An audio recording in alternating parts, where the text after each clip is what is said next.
Oi, pessoal, tudo bem com vocês? Boa noite. Eu sou Natália, sou fono, e hoje eu vim falar aqui para vocês sobre a abordagem fonoaudiológica nos cuidados paliativos. A primeira coisa que eu tenho que falar, antes de falar sobre a atuação do fono em CP, é o que é o cuidado paliativo. Bom, cuidado paliativo é um conjunto de abordagens que visam dar qualidade de vida e promover o alívio da dor, da dor e do sofrimento daquele paciente que tem uma doença que ameaça a sua vida. E essa dor pode ser uma dor física, uma dor social, uma dor espiritual, uma dor total.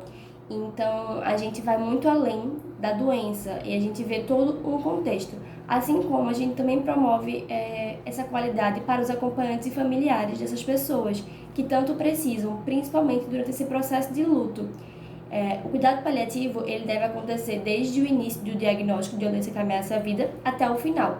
Muitas pessoas acham que a gente só vai estar atuando aqui, mas não, tá? Esse cuidado paliativo é um processo, e ainda existe a possibilidade de ter o cuidado paliativo junto com a tentativa de cura da doença. Uma coisa não anula a outra, tá, gente? E aí nós, da equipe multiprofissional, a gente vai visar todos esses cuidados com a pessoa. Então, a gente vai seguir os princípios dos cuidados paliativos, como, por exemplo, aliviar a dor. A gente não vai nem adiantar, nem prolongar a vida, no caso, nem adiantar a morte, nem prolongar a vida. A gente vai sempre estar visando o sujeito como um todo, tendo um olhar para a família e entre outros princípios de cuidado paliativo que existe, tá? Tem alguns deles que estão no manual de cuidado paliativo e eu posso estar passando para vocês depois. E aí, Natália, o que é que tem o fono a ver com isso? Bom, o fonoaudiólogo, como profissional de saúde, ele tem tudo a ver. E como nós, pessoas, também estamos super relacionados com esses cuidados. E aí, enquanto fonoaudiólogo, a gente tem uma série de coisas para fazer. E enquanto profissional de saúde, mais ainda. Mas sendo mais específica em relação à atuação do fono em cuidado paliativo, na parte bem fonoaudiológica mesmo, a gente pode estar ajudando e dando conforto aos pacientes em relação às disfagias, em relação às disartrias, apraxias, perdas auditivas e uma série de outras questões fonoaudiológicas envolvidas nesse contexto.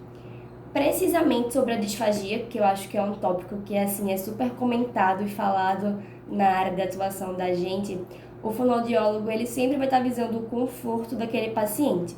Se é um paciente que não tem condição de via oral, a gente vai ter outras estratégias para promover esse conforto e essa sensação de satisfação, de prazer para esse indivíduo, tá? Então, medidas de estimulação gustativa, adaptação de posição, adaptação de utensílio, posturação de cabeça, tudo aquilo que possa contribuir para que esse indivíduo volte a deglutir de uma forma eficiente ou até não volte, ele consiga deglutir de forma que previna risco de broncoaspiração e que ao mesmo tempo traga conforto para ele, tá certo? Então é mais ou menos isso que a gente faz na disfagia em cuidado paliativo. A gente sempre vai estar visando o conforto. Em alguns casos, dependendo do prognóstico, a gente pode sim tentar reabilitar, tá, gente? Não é algo muito comum na minha rotina, porque infelizmente muitos pacientes em cuidado paliativo já chegam numa fase muito avançada da doença e aí a gente não consegue ter esse processo de reabilitação tão eficiente, mas ainda assim há muitos ganhos nessa atuação da gente. Em relação à sonda, é outra questão. Quando eu devo indicar retirada ou não da sonda? Isso aí vai muito de conduta profissional, vai muito da avaliação individual daquele paciente. E a gente tem que ter muito cuidado, tá? Porque não adianta indicar uma sonda para um paciente em cuidado paliativo que não tem um prognóstico muito alto, por exemplo, ou então indicar uma gastrostomia para um paciente que tem, sei lá, 3 meses de vida. Qual o benefício dele passar por um procedimento cirúrgico, tendo tão pouco tempo de vida, se ele pode estar aproveitando de outras formas? Um exemplo de sonda que a gente pode estar conversando aqui agora é sonda indicada para câncer de esôfago. Muitas pessoas, né, já associam assim. Câncer de esôfago, passa sonda porque ele não vai mais conseguir comer. E, gente, não é bem assim, tá? A gente tem que ter um olhar bem mais amplo para o sujeito, não só para a questão dele estar ou não com a sonda. Se for um paciente que tem um prognóstico curto, que está muito emagrecido, a gente tem que pensar na beneficência desse instrumento ali, desse aporte lá no nariz dele, eu esqueci a palavra, mas enfim, dessa via alternativa ali presente. E muitos estudos, e até na minha prática mesmo no hospital, eu venho observando que paciente em estágio avançado da doença e que vem perdendo muito peso, a presença da sonda não vai trazer o peso dele de volta, não vai trazer o aporte nutricional de volta que ele precisa, porque a doença em si já está consumindo muita energia dele. Então, o corpo não consegue ganhar peso, ganhar aporte e crescer a doença, o câncer que ele tem, tá? Eu tô falando muito de cuidado paliativo oncológico porque é mais a minha prática, mas tenham em mente que cuidado paliativo é em qualquer doença que ameace a vida. Uma doença, um acidente que deixou o paciente super debilitado, um nascimento prematuro que deixou a criança internada na UTI, uma doença neurodegenerativa e o câncer, entre outras milhões de coisas, de doenças que existem, tá? E aí a gente tem que ter uma visão bem ampla em relação a essa indicação de sonda, como também da retirada da sonda, tá? Porque, como eu falei, a gente tem que observar que benefícios isso vai trazer para o paciente.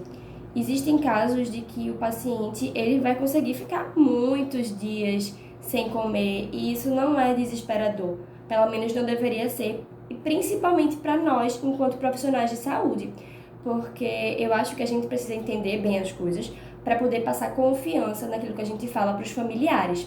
E, por exemplo, já aconteceu comigo de um paciente ficar 21 dias internado sem comer por via oral, apenas com nutrição parenteral, que é pela veia, né? E foi tranquilo, sabe? A gente conseguiu paliar a família, a gente conseguiu explicar os malefícios que aquela dieta estava trazendo para ele. Ele estava com diarreia, ele estava ficando muito sonolento, ele estava de uma forma assim péssima. Ele tinha um câncer de sistema nervoso central chamado glioblastoma e isso afetava demais a deglutição dele. Ele tinha uma fase oral 100% prejudicada, uma fase faríngea péssima. E quando ele acordou um belo dia e quis comer algo, a gente ofertou. E esse também é um tópico que eu quero falar para vocês. Isso a gente chama de dieta de conforto. Tem até uma publicação no meu Instagram, tá? Falando sobre a dieta de conforto, para que vocês consigam entender um pouquinho melhor sobre o que é. Mas, resumidamente, é uma dieta que o paciente vai solicitar quando quiser comer. Porque, normalmente, quando nós e eles estamos hospitalizados, frágeis, doentes, adoecidos de forma geral, tanto pelo processo da doença, como pelos processos internos que a doença fez a gente chegar. Então, uma tristeza, uma preocupação, uma aflição, isso vai deixar a gente com inapetência, sem vontade de comer. Então, gente, a gente às vezes orienta a dieta de conforto sim, para que o paciente só solicite comida quando ele realmente tiver o desejo de comer. Porque imagina você lá, doente, triste, cansado, enfim, vários fatores que contribuem para não querer comer, e um familiar, um técnico, uma fono, por exemplo, insistindo, não, fulano, coma, tem que comer, e comida não é tudo, principalmente quando a gente está com cuidado paliativo. É só uma pontinha ali no iceberg, que tem outras milhões de coisas que a gente tem que dar prioridade para aquele sujeito. Então, é bom sempre ter cuidado na indicação de dieta de conforto e ver se realmente é o caso. Existem outras indicações de dieta de conforto, como, por exemplo, pacientes que estão super rebaixados, mas que em momentos durante o internamento ou durante seu acompanhamento têm orientação, lucidez e pedem comida. E aí a gente bota a dieta de conforto para que quando ele solicite comida, ele tenha a comida dele. E não ficar aquela coisa super mecânica de toda hora ele ficar querendo, ficar recebendo a comida e ter que comer obrigado. Isso, inclusive, prejudica até, porque pode ser um risco de broncoaspiração. O paciente comer sem querer, sonolento, desorientado, a comida ficar vindo, e aí o acompanhante, o familiar, ficar ofertando.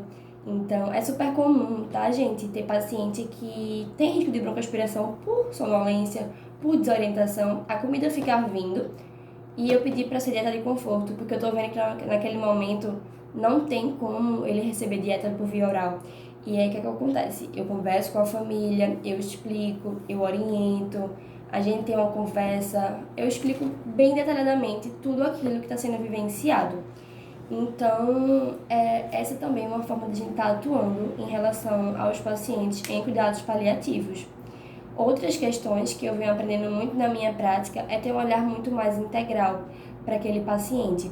E aí eu observo questões da físio, questões da TO, questões da psicologia e tento também estar atuando de uma forma transdisciplinar, mas que eu não vá ultrapassar os limites da minha profissão e que não chegue nos limites dos outros, tá? Então, quando eu ver que naquele momento eu não consigo mais atuar, eu chamo o profissional que é responsável por aquela área, que é a demanda do paciente, e peço para ele vir junto comigo ou ir sozinho em um outro momento.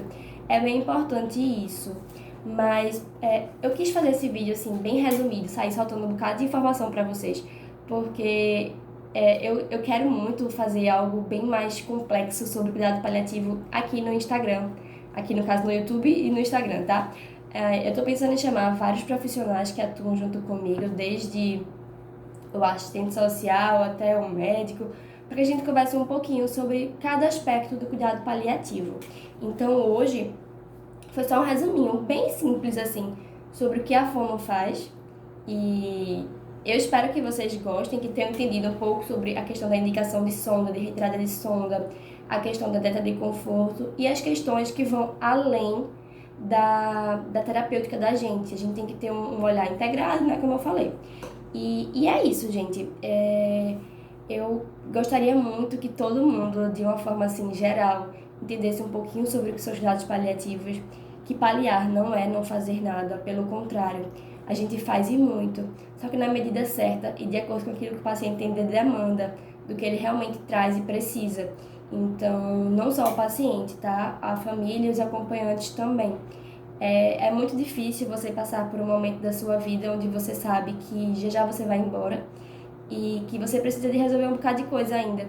Então, a gente, enquanto profissional de saúde, tem que estar bem atento a isso e tentar sempre ajudar os nossos pacientes com as demandas que eles trazem. E nós da Fono contribuímos em relação a promover conforto e qualidade de alimentação, mas também conforto e qualidade de vida. E é isso. Em outro momento, como eu falei, a gente conversa mais e mais profundamente sobre o cuidado paliativo e de forma geral. Fono, TO, físio, todo mundo eu vou convidar para estar falando para vocês. Em relação ao material que vocês podem estar lendo, o manual de cuidado paliativo, tá? Eu posso deixar, eu acho que ele tem no meu drive, mas eu posso dar uma conferida. E lá tem uma página especificamente sobre a atuação do fono. E aí, lembra aqui no meu caderninho de ontem, da residência? Tem até, deixa eu só procurar aqui. Eu fiz até aqui, estudei sobre a residência com esse caderno, né, com o manual. E eu quero ler só, assim, uma frase que tem aqui para deixar bem marcado para vocês.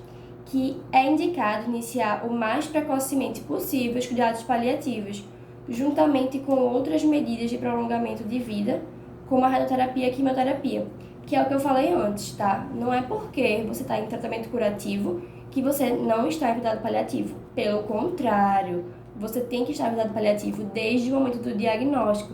E muitas pessoas acham que o cuidado paliativo só é no final. E é isso, a gente tem que promover vida feliz, vida com qualidade, vida confortável, vida até a morte. E eu espero que tenham gostado. Depois, se tiver algum tipo de dúvida sobre o cuidado paliativo ainda, em relação à questão de indicação retirada de sono, de dieta de conforto, podem falar comigo. Eu tentei ser bem rápida aqui para não ficar tão longo e tão prolongado esse vídeo, mas terminei que falei em quase 15 minutos.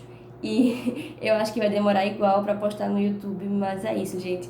Agradeço a participação de vocês e a gente se vê amanhã no YouTube ou no Instagram falando sobre o assunto do dia, que eu não vou dizer qual é. Confiram amanhã, tá? Um beijo e a gente se vê.